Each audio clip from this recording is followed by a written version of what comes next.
Mike, we tend to talk a lot during these commercial breaks, and I get to know a lot about you and Trent. And I think what's really been solidified for me is that parenting, no matter who you are, is challenging. Yeah, for sure. But it is totally worth it. However, it can take a toll on the mental health of not only moms, but often not talked about, dads. It impacts them as well. International research shows about 10% of fathers experience depression before their baby is born. That rate, according to the National Institutes of Health, increases significantly in the 3 to 6 months following birth, with more than 25% of dads experiencing symptoms. As a father of 2 young children, I wanted to learn more about a new screening tool that's created right here in Northeast Ohio to better protect paternal depression, which some are now calling the silent pandemic.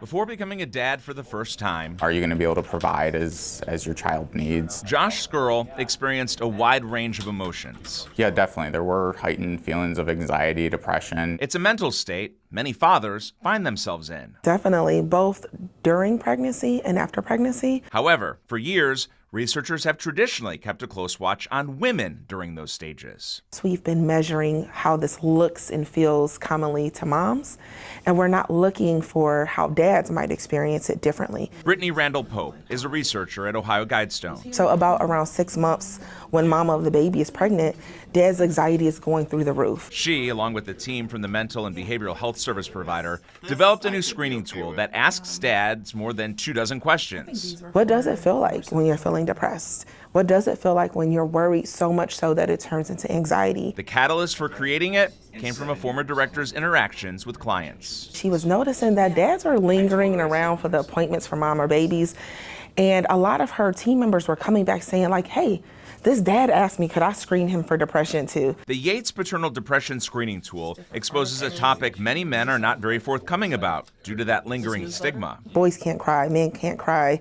And we know that you experience symptoms well beyond crying, but boys and men can cry too. The findings not only detect if a dad has elevated symptoms and needs to be connected to resources, they've also been used to train clinicians. Dads are recognizing they need something. I would assume that, for the dads, if they're in a good place, that's going to help mom and baby. So you are reading all into my thoughts. So actually that is what we know. So first off, men and fathers deserve to have their health addressed no matter what.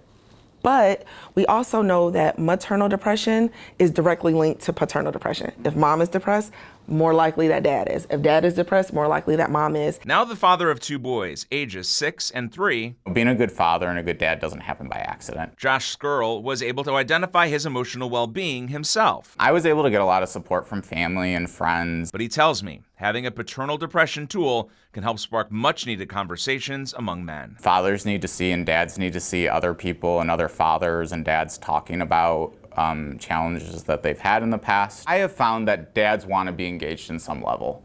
A lot of times they just don't know how.